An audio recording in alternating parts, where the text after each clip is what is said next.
Welcome to the Businessmen and Women of Color podcast. I am your host, Ann Alston, and it is once again my pleasure to bring quality programs to all of you.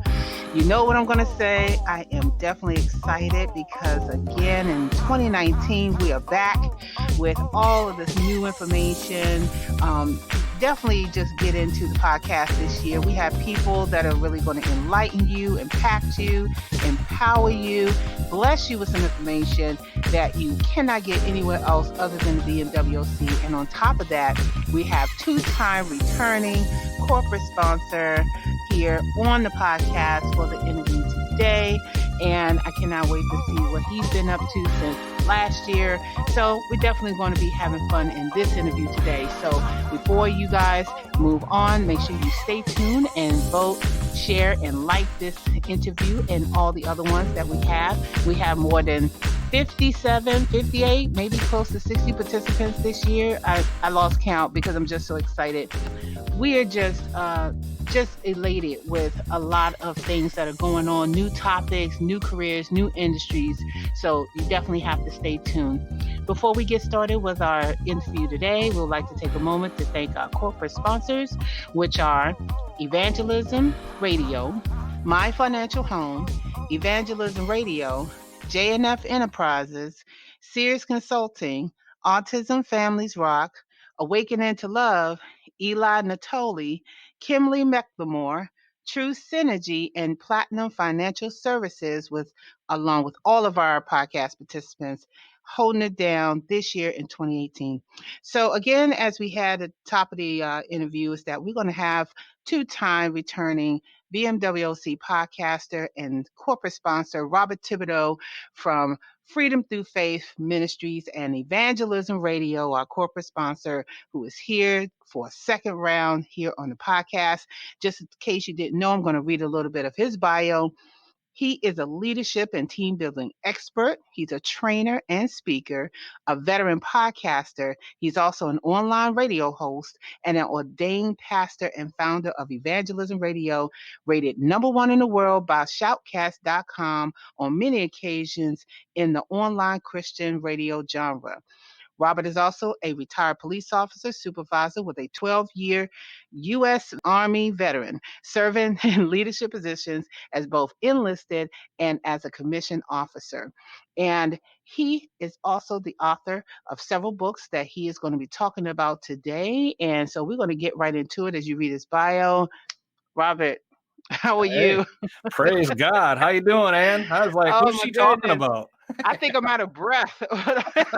I'm just telling you, I just get into the announcements every single time. But I want to also just make sure you know that we appreciate you here at ALSTNTEC for being a two-time BMWC podcast corporate sponsor and also supporting the BMWC magazine on occasions.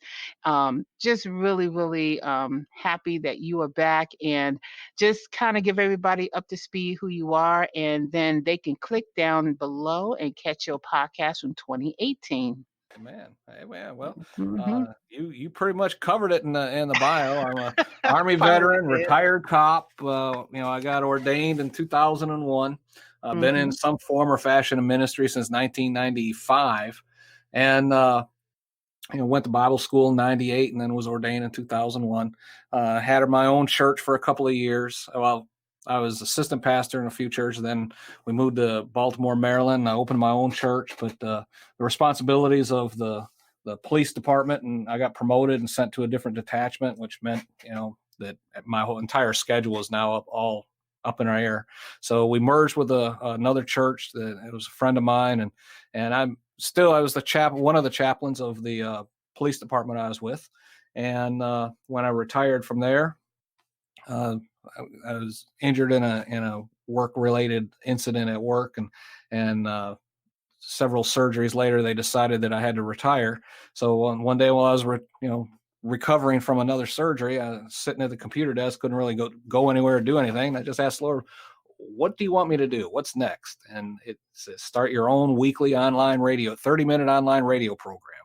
I did that, and we started catching a following, and soon that little, what we call today a podcast, that evolved into Evangelism Radio. And we now have over 50, I want to say 52, 53 broadcasters. We have listeners in 160 plus countries. As you mentioned in the intro, have been rated by shoutcast.com as #1 in the world in our genre, and on many occasions, too many for even me to keep track of anymore. This has led into the podcast, Kingdom Crossroads Podcast, which has listeners in 42 nations now. We're 470 episodes in, and just a little over 2 years and 3 months. We have 470 episodes. I've done 325 interviews like you're doing today. And, I don't know if I have that many, but you know what? I am going to catch up with you sooner or later. Don't worry. I'm not that far behind. I know But you know you're what? on it. That's right. But you know what? These guys can listen to your podcast from 2018. But what I really want to get into this year is, what have you been up to since last year, All right. when you were on the podcast originally, Yep. and just kind of coming up to speed about all the good things that you happened to do. I know one of them, you were speaker at the Veterans Biz Up That's Conference, right. which was utterly awesome. So tell everybody Yep. about your experience in that, and then kind of go from there. Well, the Veterans Biz Up Conference, that was, I've been speaking for years, but in a church environment, and some minor, one-on-one, maybe a group of 4 or 5, might be given some business advice and things like that. But the Veterans Biz Up was not the first go around at public speaking on leadership, but it was what I call my stepping stone, I guess you say, my coming out party, because from that I've had several events where they have invited me to come, and now I don't travel extensively, but I'll be going out to Denver in September, Los Angeles in November, going down to I think Atlanta, Georgia, in August. I'm doing a meeting up in Bel Air in June. So, I mean, things are starting to happen on that front. And you are the one who actually kicked it off, your event with Oh, the Veterans really? Biz Up. Yeah. Oh my goodness. So, Wow. And you made so many new connections too, in addition to that. yeah. So talk about Oh, some of yeah. the other collaborations that you have engaged in since then. Oh yeah, Chris Jordan, Yeah. he was at your Veterans Biz Up, and he and I have become great friends. And I'm speaking in June 15th at his event in Bel Air, Maryland. Cassandra Bradford was at your event, and I was invited to speak at her event it'll be in Baltimore June 6th, the Run Women's Conference. So I'll be speaking there. Uh, Sean Douglas was a speaker at your Veterans Biz Up event, and he and I are great friends. So that's just 3 right off the top of my head. So That's wow, that's amazing. And you know what? I know that you're going to do awesome at all 3 events, and because this is what it's really all about. I get excited when I hear stuff like that, because that's what collaboration is, to help exactly. grow what you're doing, your speaking and your teaching, and just by doing that, and also having our platform on your platform as well, so people can keep hearing the podcast and all the back plays, and just Mm-hmm. so grateful for that as well. So if you're not sure what I'm talking about, make sure you click on the link so that you can catch the replays, or you can catch it on my thing, or you can listen to his replays. He got like tons of replays. So what else? Okay, so let me just back up. So you came out with a book last year, and Yep. then you turned around and wrote another book. So talk about this new book that you got going on. Well, we came up with the team building, TEAM, T.E.A.M, team training, which stands for train, empower, uh, accountability, and monitor, not micromanage. And that was a way of being able to put something physically in people's hands, about what I taught about, which was team building. And then I came out with the how 1 cup of coffee can change your world book. And the concept behind that was one that was taught to me by my commanding general when I was a cavalry officer. I was at a back briefing, after action briefing, and without going into all the details on the battle plan and all that, it went well for our side, not so much for the other side. And he was briefing the they were briefing him on what the plan was and what actually happened. And he got up and said, "Well, gentlemen, we made some coffee today." And everyone was looking at him with this puzzled look on their face. And he said, you have to, when you have coffee, you have to identify what makes up coffee. You have to have water, you have to have coffee, you have to have heat, and then a pot to boil it in. He goes, if you do not have one of those elements, you do not have coffee, right? He said, now the quality of the coffee is simply a mixture of all the elements. I mean, too much coffee, not enough water, not enough heat, it just messes up the coffee. You still have coffee. It's still technically coffee, but it's not just great coffee. But we made coffee today. Now we just got to improve the quality. And that stuck with me. And it's been 30 some years now.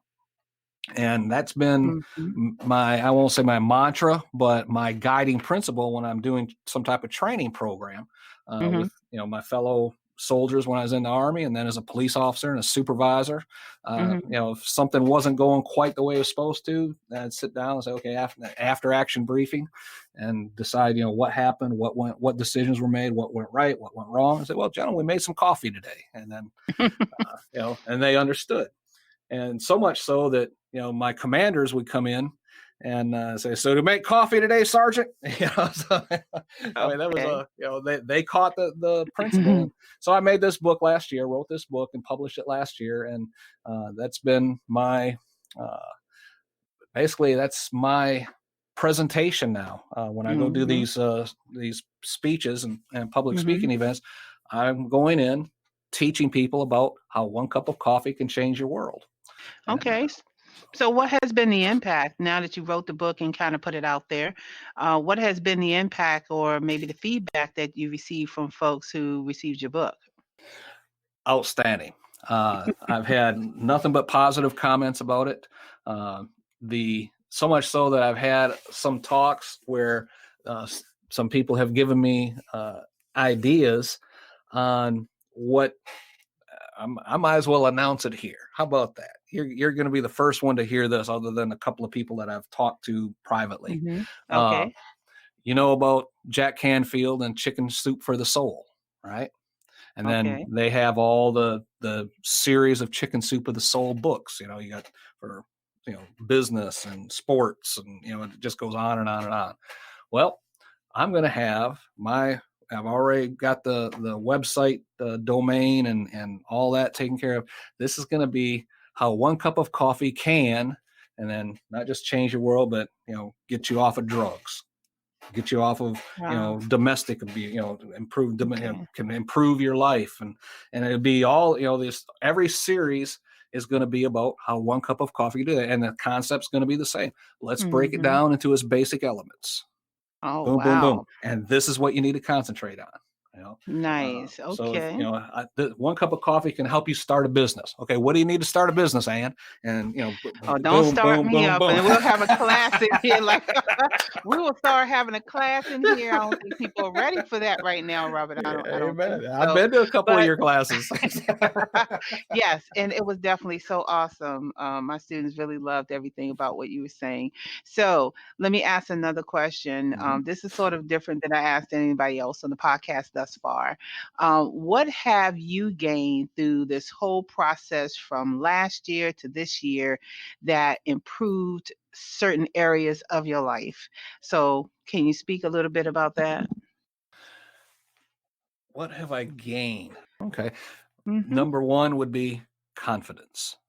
Nice. I've always been a go-getter and someone who, wanted to, always be challenged in whatever it is I'm doing.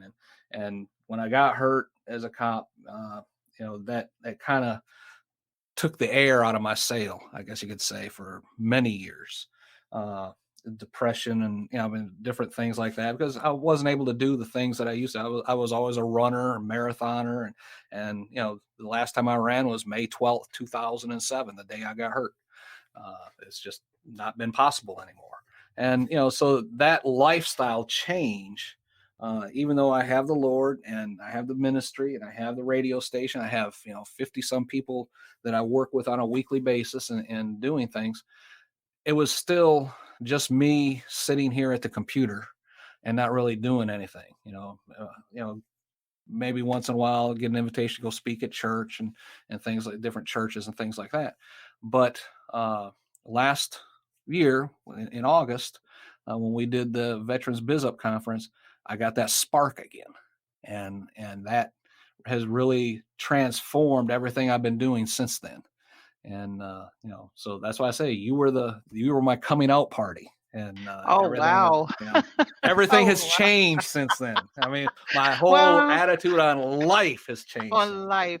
Well, you know what? I think that that's awesome, and I think very few people actually come back and kind of acknowledge like where they get their source of inspiration or their source. So I'm proud to, Oh yeah, be one of the folks that have inspired you to do what you're doing and keep man. doing what you're doing. And I know that you're going to be doing well. So with that said, what are you doing outside of all your leadership training or traveling around the world now that you Not with the all world these yet. people? But so what is Robert the individual is doing out there that is exciting right now? I think this is exciting. I mean, something that I've been doing all these interviews with other people and their businesses and their ministries and things like that.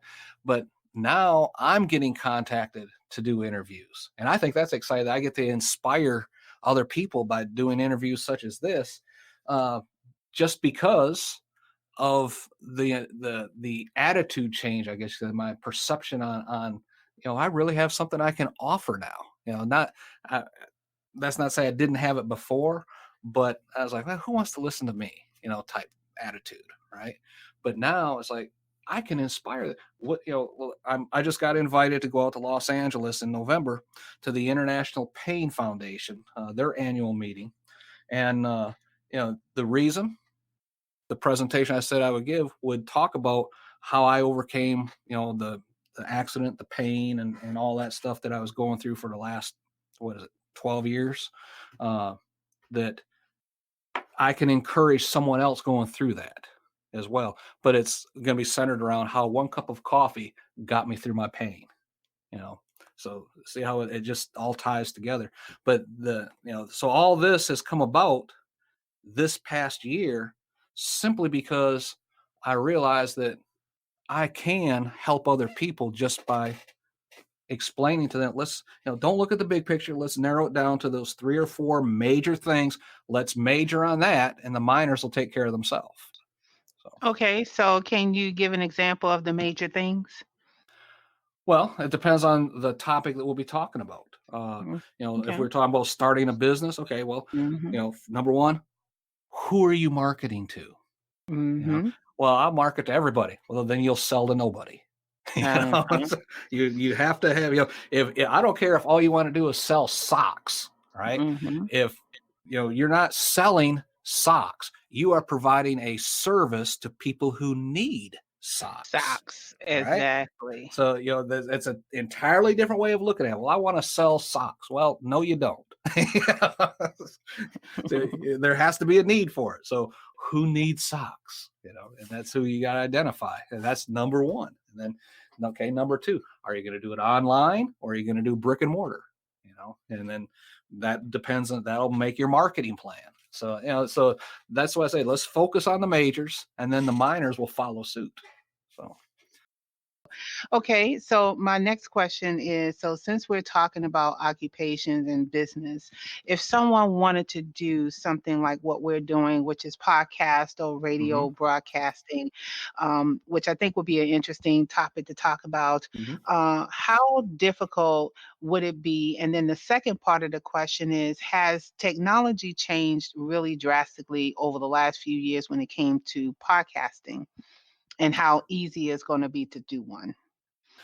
I'm going to revert back to something Richard Nixon said when he was president, and they were talking to him about Watergate and all that stuff.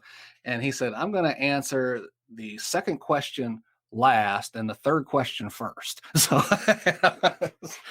so the technology has Mhm. changed tremendously just in the past couple of years, and podcasting used to be not difficult to get into, but you had to know what you were doing. And it still helps to know what you're doing.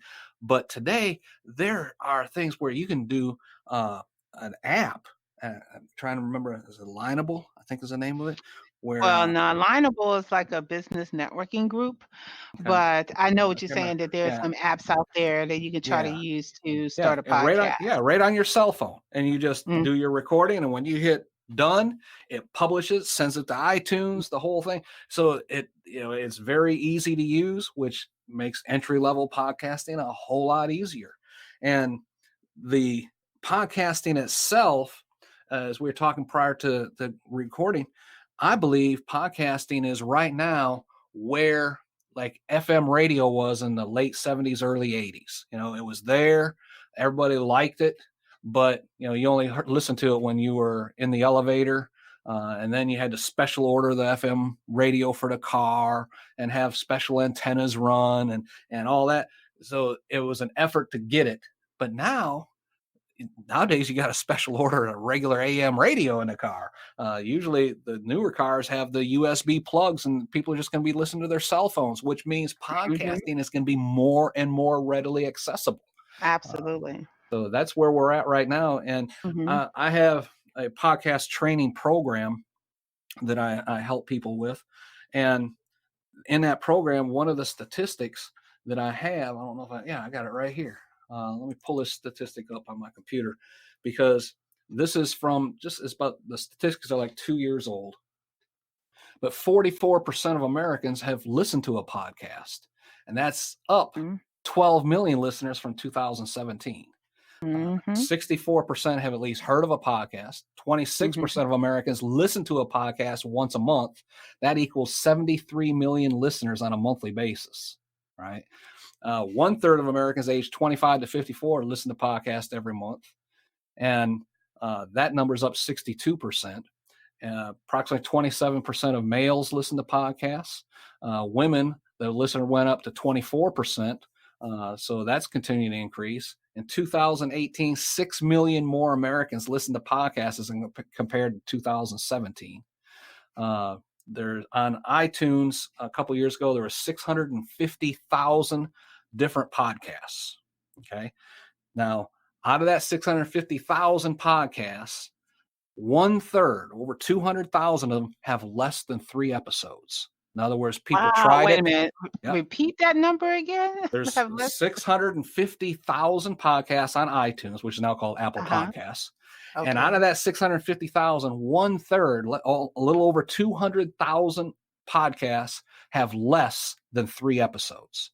It's where people Wow. tried it and said, I don't want to do that.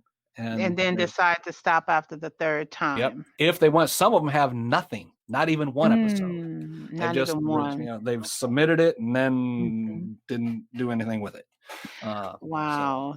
the Yeah, I would love to have that statistic if you can email that to okay, me, you because bet. I think that here's the reason why I'm talking about podcasting, because I think we are two really good examples of really good podcasting, how to set it up, how to monetize, how to get people to Yep. book to speak. And I think this will be a great opportunity to sort of talk about that. So Yep. Amen.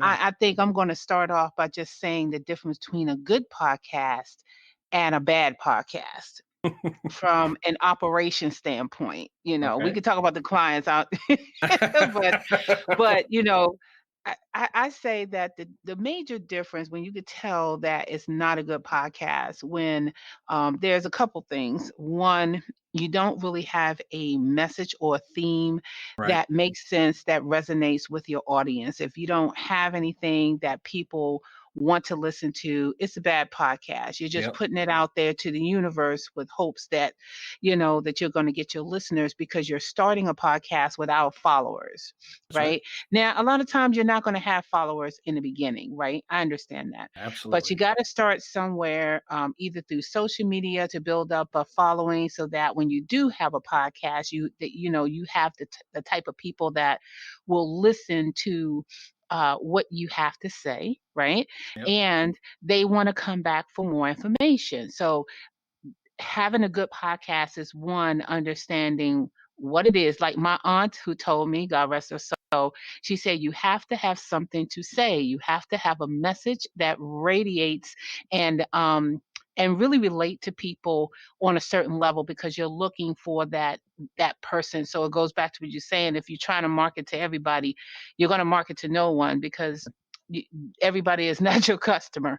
The second thing is that if you don't have the proper equipment, even if you cannot afford like top-notch microphones, but if you can invest in a really good headset and Yep. do your research for the programs that you need to make it happen, That's right. and learning how to master the function so that you can give a good product, because like any other product, a podcast recording is almost like the old time record 45s and Yep. LPs. That's That's right. the way I kind of look at it, right? That's right. Because if you have a really bad LP, guess what? The sound is not going to be good. So of course you have to upgrade and get microphones that is really going to have your voice out there. That's really going to sound good, no matter if you're on in a car or whether you're on a CD or whether you're online. That's right. Right? It's That's got to right. sound good. And then the third thing I would say for bad podcasting versus good podcasting is that you have the type of guests on your show that Amen. is relevant to what you are doing, what you're saying, what the message is. Because if you have people on your podcast that's just talking and can't talk well, can't speak well, can't like relate a message well, and you're Yep. not answering, or I mean not answering, but asking the right question, you're going to have a bad podcast That's right. That's and right. nobody's going to listen. And honestly, it is a lot of work. It's a lot of work to get clients to be on your podcast. It's a lot of work. Period. That's right. Yeah. Just maintaining it. So you want to add your 2 cents on there because I know I Well, covered a lot. yeah. I mean, you just outlined my entire training program. My little catchphrase is, the podcast training program. I take you from concept through launch and into monetization. And Nice. and we go over everything you just said. You can Hmm. start with the equipment you have. Do not go out and invest in hundreds of dollars of equipment with a new microphone and the Hmm. studio arm and all this fancy gadgetry until this is something you want to do, because otherwise that microphone stand just became a hat rack. Mm. So start with what you have, do your first dozen or so episodes, get your voice, get your, okay, well, this didn't work, maybe I'll try this way. And once you find that track, now if you start to get your traction, okay, Hmm. let's go ahead and upgrade to a headset mic with a little boom microphone on it with the headset. I mean, when I first started my podcast, I was using a free service that I would call in from my cell phone, and and they would record it, and then I would put the link out and all that, and it sounded like I was calling in to a free service on my cell phone. And when I would go back and listen to those things now, I'm like, oh my God, what was I thinking? But I got my traction underneath me. I liked Hmm. what I was doing. I was getting a following. And Hmm. so then I went out and said, I'm gonna go all in now. I went out and spent $20 on one of them headset with the boom microphones. $20. That's But right. the quality Hmm. was night and day. Right. And I Hmm. thought, man, I've made the big time now. And and then about a year later, I went and bought one of them little snowball microphones, and Hmm. that was like drastic difference in the quality. Wow, this is My really sons have snowball yeah. microphones, and I Mhm. can't tell you how they just swears by it, right? Yep. Now, I have a really nice quality headset that, believe it or not, was given to me by a training organization that had nothing to do with podcasting. They actually give out training for like IT stuff. And so Okay. I signed up for the training class through my employer, and they sent me this box with this headset in it. Now I was already doing podcasts before then, and Okay. I was using a different headset and a different microphone. But when I got this thing, man, Yeah. the That's right. quality for this headset, you can't beat it. You just Yep. can't. Every time I do a recording with it, I'm just blown about by it. And just so happy that I have it and I didn't have to pay a dime for it. But I did go out there and buy a $60 microphone that I can use with my music program, and that one is also dynamic as well. And Yeah. then I have a professional video conferencing, which has a really professional HD microphone and camera and all that kind of stuff. So yeah, Yep. I Amen. think Yeah. as you get into the podcast, like you said, and get your confidence up in your Yeah. voice, then you'll find it easier to just, be able to find that thing that is going to make it pop off. And if you go back and listen to 2016, I'm like, oh Lord, why is she talking? I'm like, I felt the same way, bro. I was like, Yeah. why am I even saying these things?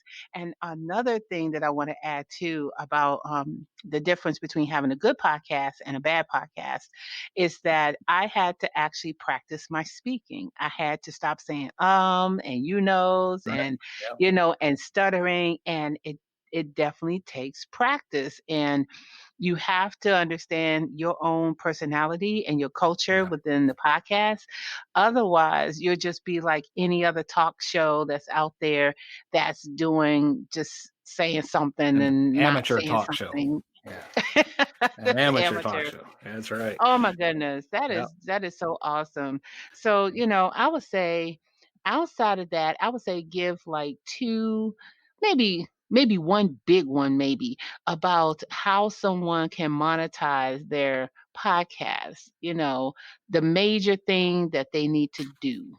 Okay, let me give you a fallacy first.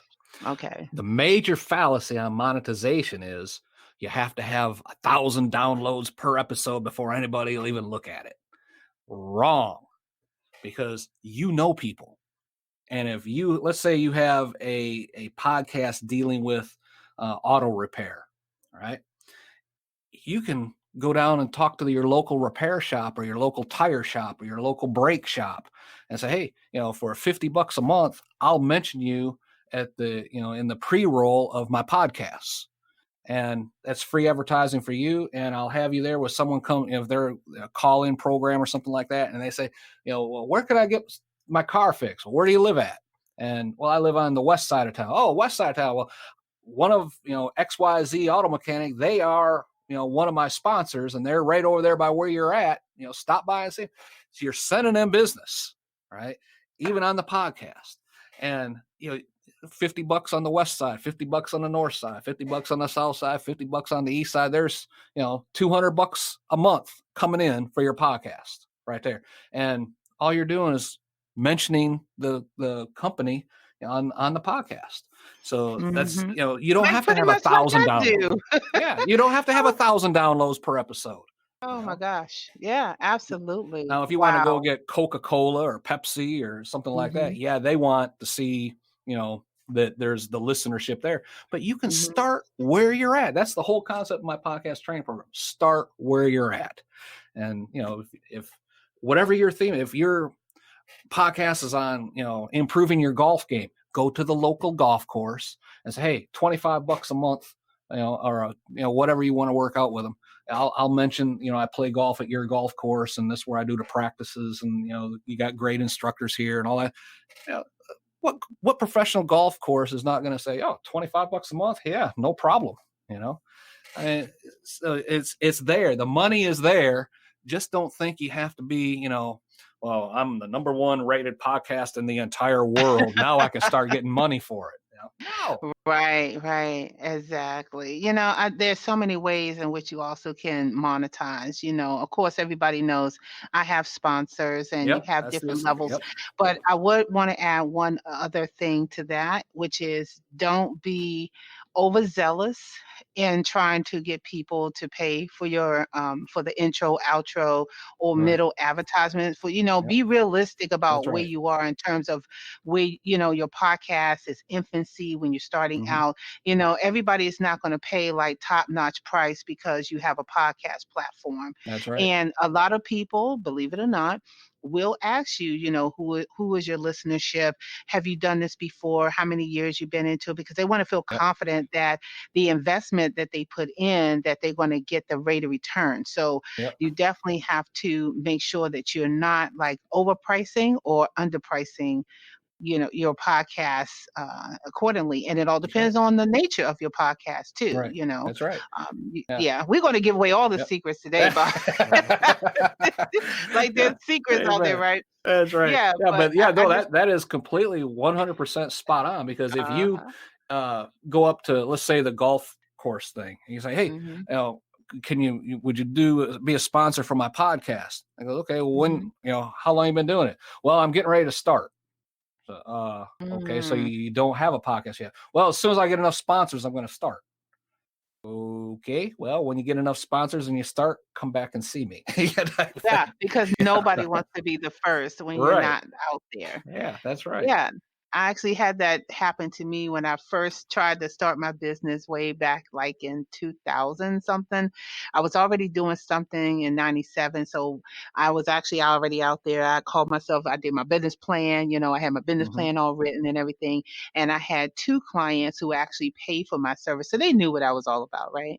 Yep. And I went to them and I pitched my business to them and had asked for a certain amount of money to help me get other equipment so I can do more IT work. This wasn't even podcasting, but this is just an Hmm. example. And they read my proposal. They came back to me and said, "This is great. I love it, but I don't want to be the first. Mm-hmm. If you can find someone that will be the first, I will give you this money." Yeah, I couldn't find anyone, and that was a lesson to me that I need to have more credibility. I had to have a following, and that's just true no matter what it is. I don't care if it's like podcasting. If you're doing an event and it's a particular event, you need to have the following so you can sell tickets. that's right. You know, That's right. you need to have a following just because Yeah. you're selling to the people. Yep. So yeah, we're giving away all the little secrets today, but Yep. If you don't have a following, you're just going for a walk. I mean, there's oh my nobody God. following you. Exactly.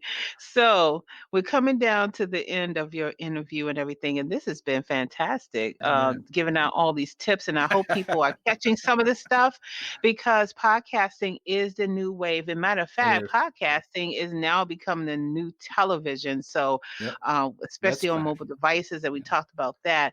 But if you have specific questions for everybody that's listening, if you have specific questions about how you can start a podcast. Robert Thibodeau, he has a podcasting package Yep. ready and waiting for you. That's right. Okay. So he can tell you what to do from start to finish because he's been in the game a lot longer than me. I'm still an infant, but I'm doing very well too. And if Yes, he you is. if you want us both to help you, that is fine. I Amen. will help you, but make sure that you get in touch with Robert on that. So I have one last question for you, Okay. which is what do you need personally and professionally to keep thriving and doing what you're doing? What do you need? Clients. Everybody, that's everybody. Everybody. I'm just telling it like it is, Okay. All Uh, right. Tell but it. but no, just more hours in the day would be nice as well, because it seems like we Mhm. stay constantly busy. Uh, Mhm. more days in the week would be nice, but barring any improvement in that area, becoming more efficient.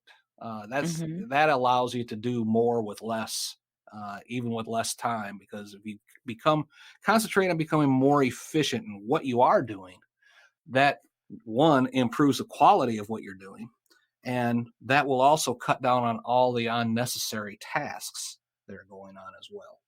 And when you start Mhm. cutting out things that are distracting Mhm. from your time and your effort, then you're just left with the quality, and that's what Right. it takes to improve. And Okay. And that's what you need, right? that's right. Just All more. right. I've been working on it, because when we talked last year, it was the ministry and the podcast, Mhm. Right. and now we've added the speaking and the podcast training, and and all of The that. one cup of Mhm. coffee. That's right. And it Oh, all comes nice. focus on the Mhm. essentials, and the minors will take care of themselves. And now, for Absolutely. your listeners, I do have a free podcast training podcast creation checklist. So they can go to the website at kcrpodcast.com or my personal website, bobthibodeau.com, and they can just click on it, and it's the podcast creation checklist. There's 13 things on there. Those are the 13 things I go over in depth in the training program, but it's free right there. It tells you each step. Just do it right in order. And when you finish the checklist, you have your podcast up, published, and running. That's right. And you know what? You can't get better than that because everybody knows by now. If you haven't known by now, I love tools like things like checklists and Yep. books that help you do a certain thing. So if you guys are not going to his website and downloading this thing, I strongly advise that you do before starting any kind of podcast. And if you can't get in touch with Bob, definitely get in touch with me. Yep. And if you like this podcast, make sure you share, like, and vote up top for one of 7 awards that Robert can get into. He's already gave you all the good information, all that good stuff. And make sure that you check out the past years and his podcast that he had in 2018 where he was talking about, his leadership background and all that stuff, supporting the veterans and everything. So it's been a blast, Robert. It's been a Oh, blast it's as always good usual, talking to you, and Ann. I love everything that you're doing. Thank you so very much for being a corporate sponsor and supporting another fellow podcaster. You Amen. have definitely had supported me in my endeavors, and that's what it's all about. And if anybody want to know more about that, they can just check us out and see how we have grown over time, because we definitely have grown. I know that I gained a lot of information just by collaborating with you and everybody else. And I'm telling you, I'm a walking encyclopedia of people right now. That's right. Amen. Yeah, yeah. So thank you so very much for everything. You have a great day.